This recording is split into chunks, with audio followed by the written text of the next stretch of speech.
Transtorno de déficit de atenção e hiperatividade. Transtornos do espectro autista. A medicina tradicional chinesa fala já há mais de 5.000 anos que os segundos cérebros são o intestino. O segundo cérebro é o intestino, principalmente o intestino delgado e o intestino grosso, obviamente, onde são gerados lá muitos dos neurotransmissores importantes. Será que a neurodegeneração também tem a ver com a alimentação, com a nutrição? Esse é o tema do programa Saludes de hoje, que começa agora.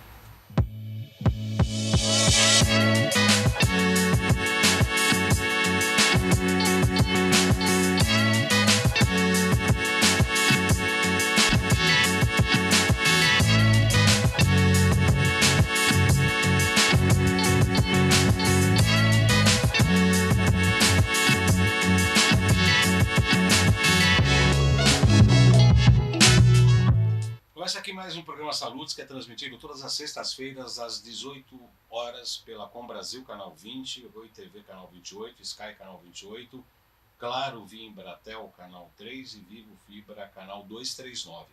Todos os programas Saludes ficam disponíveis na íntegra e também compactos com os principais momentos em 2 canais do YouTube, João Carlos Baldan, além de agulhas. As chamadas são publicadas no Face, no Instagram, no LinkedIn e no Twitter. Nosso programa Saludes tem o patrocínio da Nova Ciência, líder em equipamentos de medicina integrativa, e a construtora ECA, há 42 anos, levando qualidade de vida à população. Como eu disse na abertura do programa de hoje, nós vamos falar sobre nutrição e transtornos neurológicos. Para isso eu tenho o grande prazer de receber a amiga, já que já esteve aqui com a gente algumas vezes, a doutora Denise Carreiro. Ela é formada em nutrição pela Faculdade de Saúde Pública da Universidade de São Paulo, a USP, em 82. Pós-graduada em nutrição clínica funcional, atende o consultório desde 91, ministra curso para profissionais de saúde, inclusive médicos, autora de 18 livros sobre nutrição clínica e comportamento alimentar. Muito boa noite, doutora Denise. Boa noite. É um prazer recebê-la aqui no Saludes, como sempre. Prazer é meu. Sempre é muito bom estar aqui conversando com você. Então é isso, todos os transtornos neurodegenerativos, o déficit de atenção, o próprio autismo tem uma função, tem um início numa disfunção da microbiota intestinal, doutora Denise? Eu acho que assim, quando a gente fala, você vê que até quando se fala tanto do autismo como do TDAH, se fala transtorno, né? Transtorno funcional, transtorno que leva a esse neurodesenvolvimento. Então, o nome transtorno já é porque você não tem uma doença, ou seja, não tem um exame bioquímico que identifica, não tem um exame de imagem que identifica. Não funciona, é um transtorno funcional. E o que eu costumo brincar, eu falo que nós somos feitos para funcionar e não para não funcionar, certo? Uhum. Então, o que é normal? Normal é funcionar. Então, a hora que a gente pensa no organismo, todas as funções físicas, mentais, emocionais, toda a formação de hormônios, enzimas, neurotransmissores, comunicação neuronal, é feita única e exclusivamente por nutrientes. São nutrientes que formam as células, são nutrientes que formam o neurotransmissor, que vão determinar esse processo de comunicação neuronal. E aí isso dá para avaliar os nutrientes, em que nível está no metabolismo, isso é previsto em exames. Mais ou menos. O que acontece com a avaliação de nutriente é que o organismo sempre briga muito pela homeostase, não é? Então, se você tiver uma deficiência de zinco, que é importante para inúmeras funções vitais, como qualquer mineral ou vitamina, o organismo tira do osso e joga para o sangue. Você vai fazer a avaliação no exame de sangue, não necessariamente ele vai estar baixo, mas não está funcionando. Então, às vezes não é deficiente, mas é insuficiente, né? E o processo, eu acho que é até maior do que esse, porque quando a gente fala que a única coisa que forma o organismo são os nutrientes e os fitoquímicos, da onde isso vem? Né? Como eu brinco, a gente não aprendeu a fazer fotossíntese, né? Para viver de luz. Da onde que vem? Da comida. Qual é a matéria-prima que você está dando para esse organismo? Para determinar todo o processo de formação e função. Essa matéria-prima que você extrai do alimento, eu falo que desde que o ser humano existe, esse alimento dá tudo que a gente precisa. Com a evolução e com a modernização, entraram os aditivos químicos, entraram os ultraprocessados, entraram os agrotóxicos e começou a se diminuir o consumo de comida. A gente tem dados do IBGE mostrando que o brasileiro consome menos de 1/3 do mínimo preconizado de legume, verdura e fruta para evitar doença crônica. Que o mínimo preconizado seria 400, 500 gramas, o brasileiro, segundo os dados do IBGE e da Vigitel, consome menos de 1/3 do mínimo necessário. Legumes, frutas Legumes, e verduras verduras. e frutas, exatamente. Isso na quantidade diária? Né? Na quantidade diária. O consumo é baixíssimo. Às vezes você vê uma pessoa que você pergunta, você consome fruta? Umas 2, 3 por semana, né? Aquela coisa assim. A gente fala, então, a gente precisa de 5 a 6 por dia. Então, sem dúvida nenhuma, a gente vê que a matéria-prima que executa a função, ela vem a partir desse alimento que a gente come. Por que o Guia Alimentar do Brasil fala? Consuma comida que a natureza deu. É a tal história do desembala menos, descasca mais. Vamos comer comida. E o próprio Guia Alimentar coloca também, evite ao máximo o ultraprocessado. Porque já está comprovado que esses aditivos químicos fazem no organismo. Conservantes, corantes, tudo, né? Edulcorantes, realçadores de sabor, como o glutamato, que é neurotóxico, que altera paladar, né? Altamente utilizado, não é nem obrigado a ter no rótulo, né?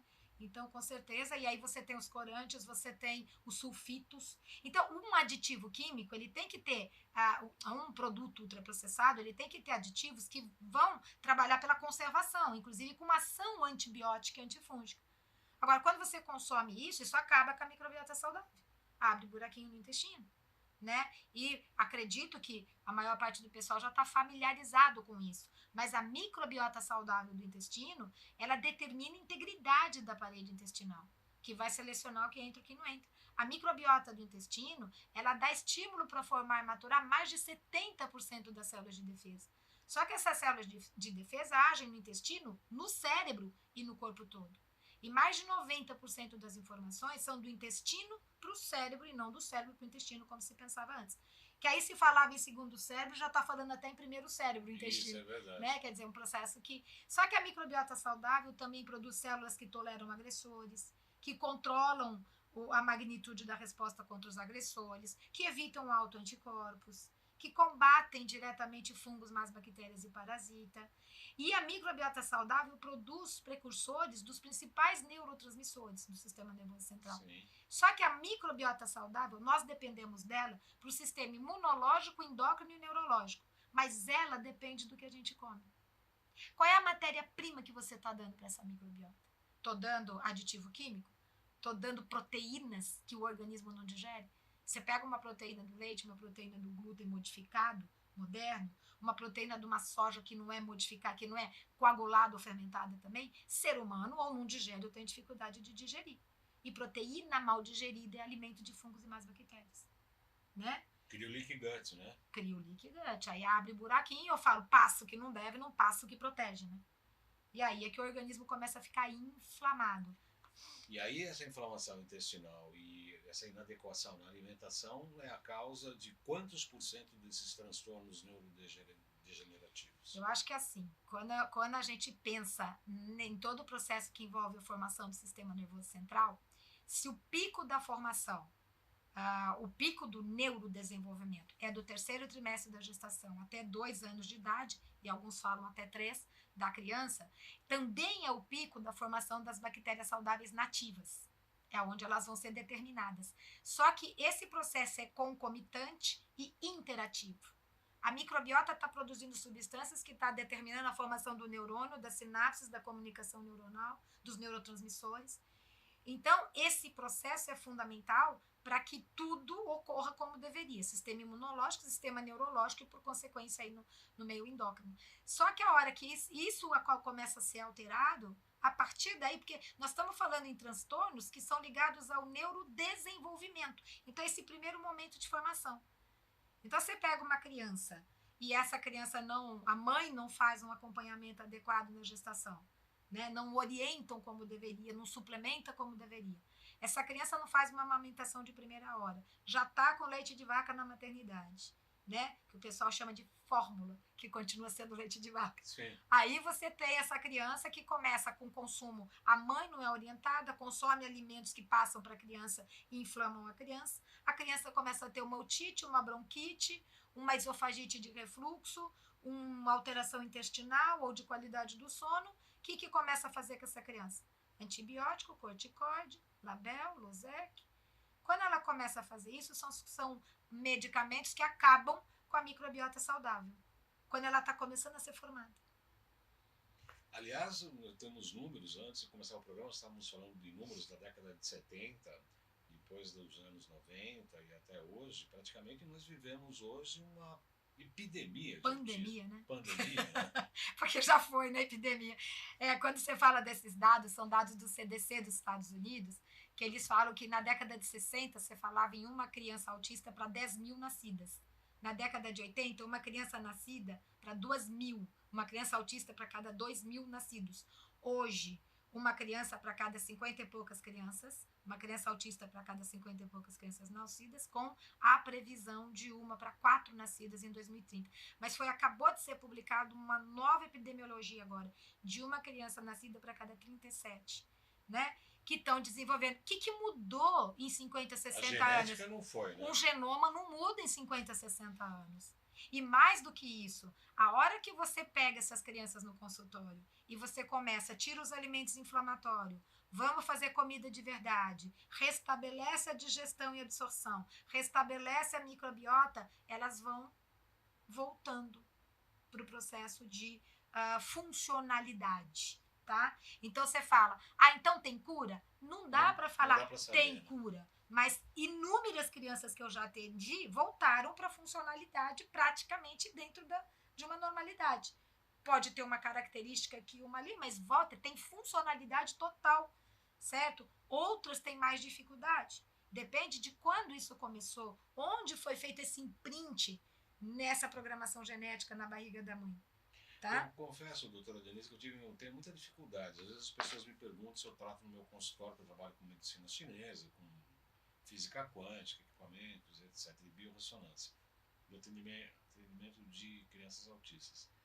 Primeiro que assim, quando chegam no consultório, meu consultório é meio de boneca, né? Tem aquelas coisinhas, tudo bem decoradinho, tudo bonitinho. Eles quase que destroem tudo, tudo bem. Mas eu tenho uma resistência em relação aos pais de modificação alimentar. Ele não fica sem o queijinho. Ele não fica sem o pãozinho. Ele não fica sem o leitinho. Pô, não dá, não dá, é zero. Mas ele não fica sem o queijinho. Eu acho que com você a coisa é menos intensa, né? Porque assim, a gente tem a técnica, né? Dentro do processo de como você vai abordar, o que você vai colocar. Eu falo que é o seguinte, todo processo real de mudança, ele acontece a partir do conhecimento. Precisa entender o que está acontecendo. Eu explico todos os detalhes, como é que uma proteína mal digerida vai desencadear uma inflamação, que vai ativar um neurotransmissor excitatório, vai inibir o que faz o equilíbrio. E eu vou explicando tudo isso. Como que o alimento interfere. E por que esses alimentos, que são os que mais interferem, são os que também geram vícios. Porque eles têm opioides. Então, o leite tem a caseomorfina, a beta-caseomorfina 7, o glúten tem a gluteomorfina. São sequências desses aminoácidos, né, de 7 aminoácidos, que são equivalentes, são parecidos com os opioides naturais do organismo. Dá barato. Então, a sensação inicial pode ser de prazer, relaxamento, conforto, um pouco daquela calma. Porque aquela criança, por exemplo, que tem TDAH, que consegue se comunicar com você melhor, né, muitas vezes, do que a criança que tem TEA, às vezes eles falam assim pra você, dá uma agonia, sabe? Sim. Tem aquele negócio, dá uma agonia na cabeça, que eles não sabem explicar o que é. É um processo de excitação neuronal e eles não conseguem definir o que é isso. Aí fica irritado, fica mal-humorado, né? E quando come esses alimentos, inicialmente essa sensação é de redução, né? Relaxa. E aí, só que depois você vai fazer quedas, né, de outros neurotransmissores, como qualquer opioide, né? Como qualquer morfina, é chamado morfina-like, né? Sim. Então, como qualquer outra droga. E o que a pessoa precisa para se sentir bem? Eu tenho que ir atrás de novo. Então, esses alimentos começam a ser de predileção. E aí você fala, agora nós vamos trocar, mas doutor, é só o que ele come. Isso. Não é? Isso. Por que é só o que ele come? Será que é coincidência? Com tantas possibilidades, com tantos alimentos possíveis? Tá? É um método de compensação, né? É um método de compensação, mas e aí é que a gente tem que explicar que isto está sendo a causa principal do problema. Porque isso limita comer comida de verdade, isso altera a microbiota intestinal, isso gera processo inflamatório. Então, isso está sendo a causa do problema. Ah, mas a causa não é genética? Não. Nós temos predisposição genética. Ninguém tem obrigação genética, certo? Então, tem o gatilho de disparo, né? Exatamente. Quer dizer, tem uma predisposição genética, o meio veio e fez com que aquele gene se expressasse. Né? E aí o processo vem. Como uma... eu falo como uma neurite. Ou seja, não é a rinite, não é a amidalite, não é a otite, não é a bronquite, é a neurite. O órgão de choque foi o sistema nervoso central. E essa inflamação cerebral, ela modifica a comunicação neuronal. E aí, para cada pessoa, vai se manifestar de uma maneira. Então, alguns vídeos vão desenvolver transtornos mais característicos do espectro autista, outros desenvolvem transtornos mais característicos do TDAH, outros desenvolvem TOC ou Tourette, né? Então, assim, dependendo daí da característica da genética da pessoa, é o processo que para aquele organismo vai se desenvolver.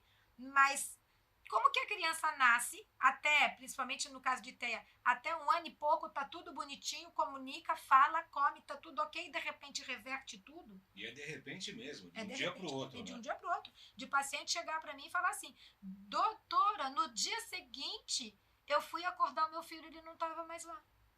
Ele não olhava mais, não contava, não respondia, não interagia, parou de falar. Aí a gente ia dar comida. Porque a hora que você fala da excitação neuronal que a inflamação causa, essa excitação de célula nervosa pode causar também hipersensibilidade sensorial.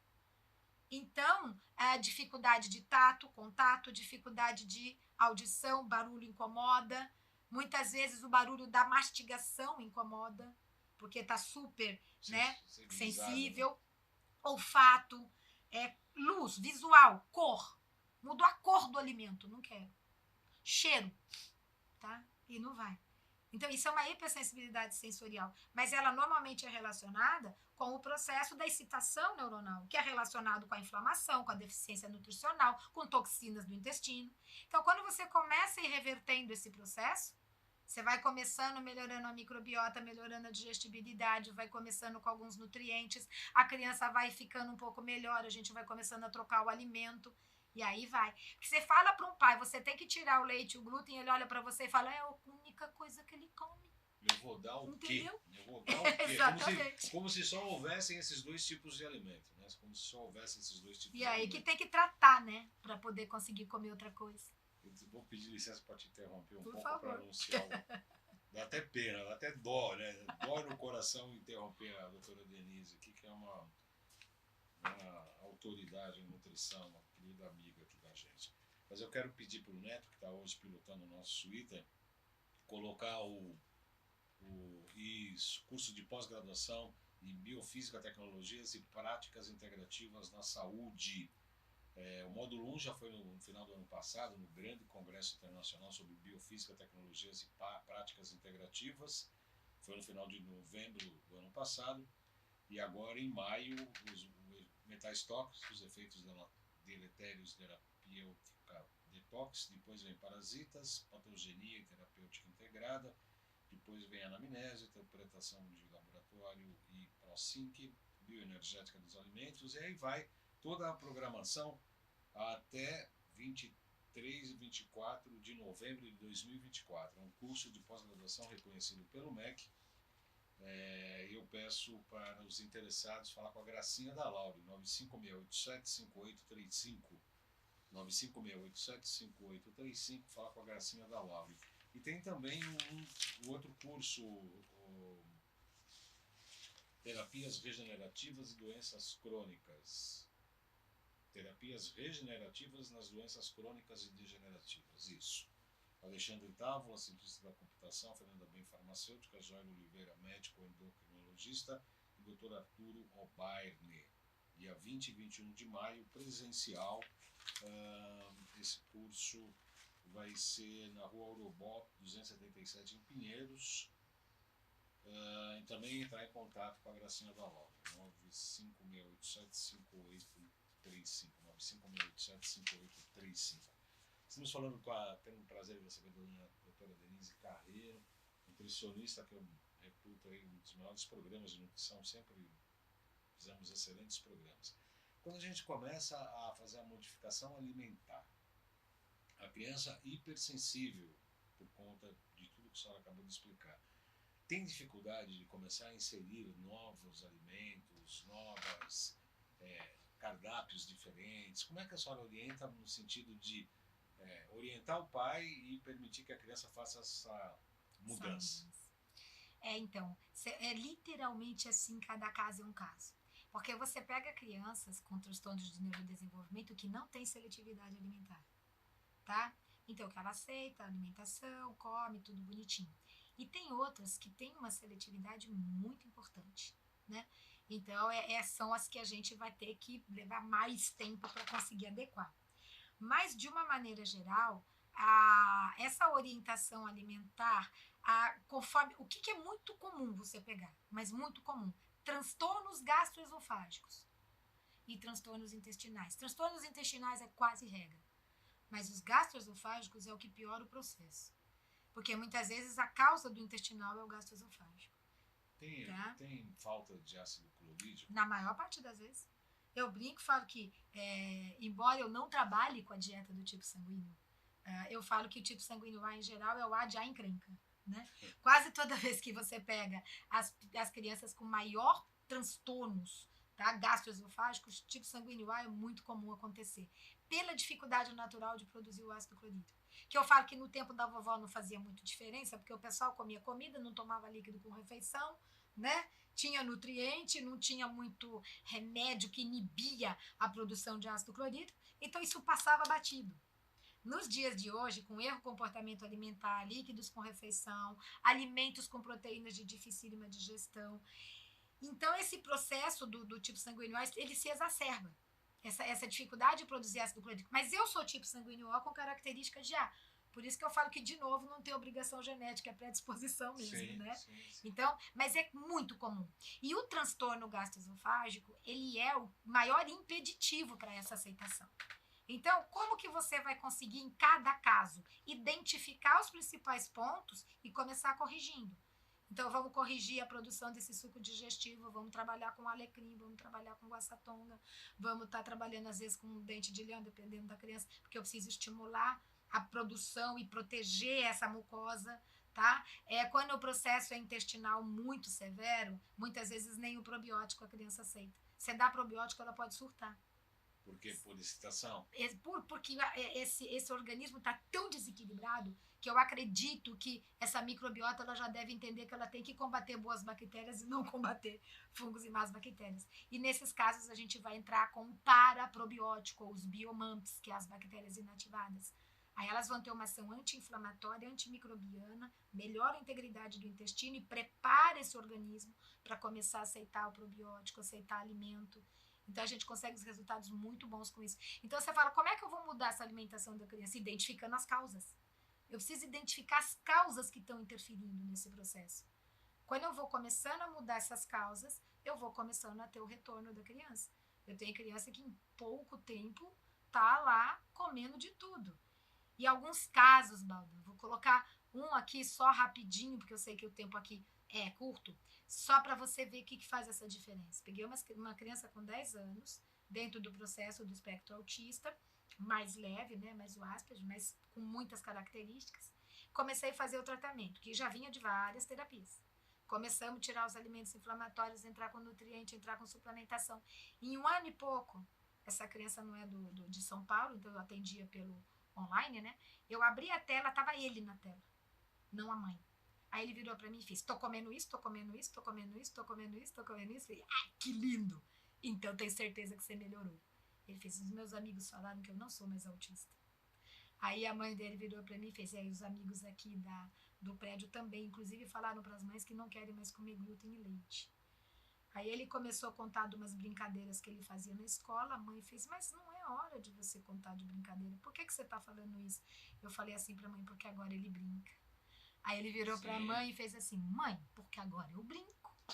né? E agora eu quero falar. Entendeu? E eu quero conversar. E todas as outras consultas que eu já tive com ele na tela conversando comigo. Quanto tempo? Né? Bonitinho.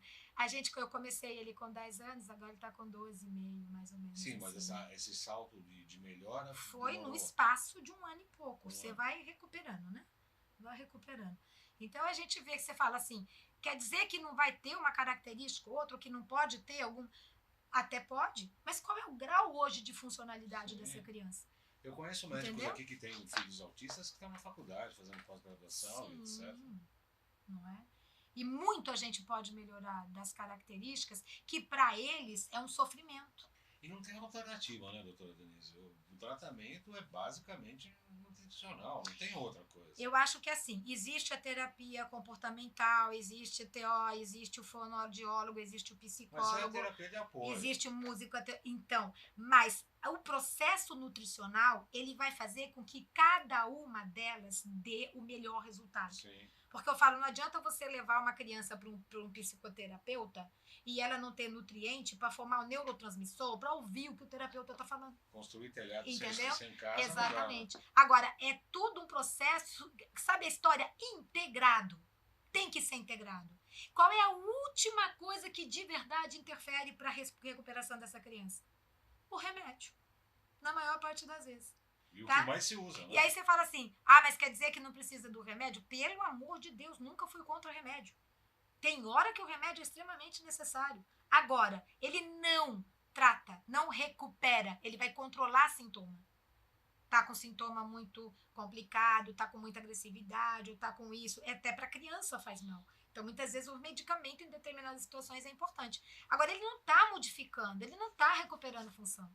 Quem vai fazer isso é a alimentação, são as terapias. É todo um processo que vai recuperando função, né?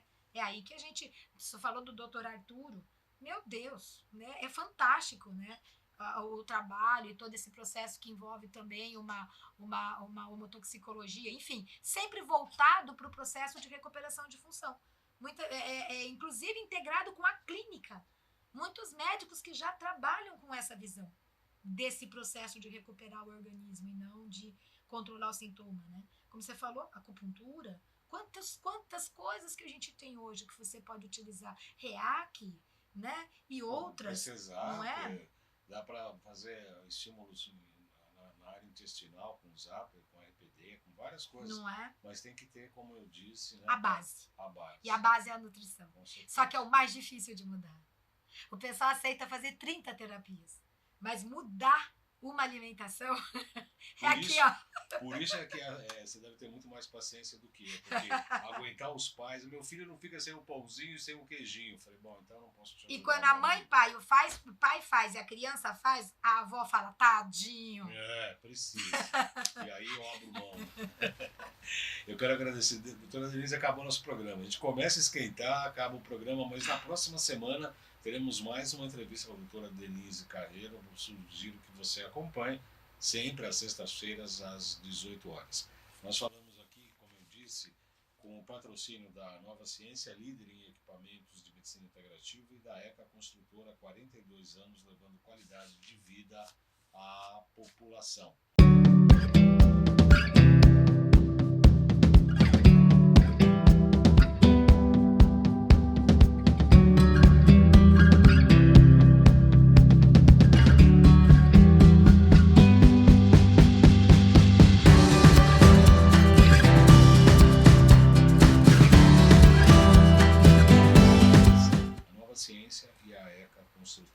São os nossos patrocinadores, por isso que o programa aqui existe.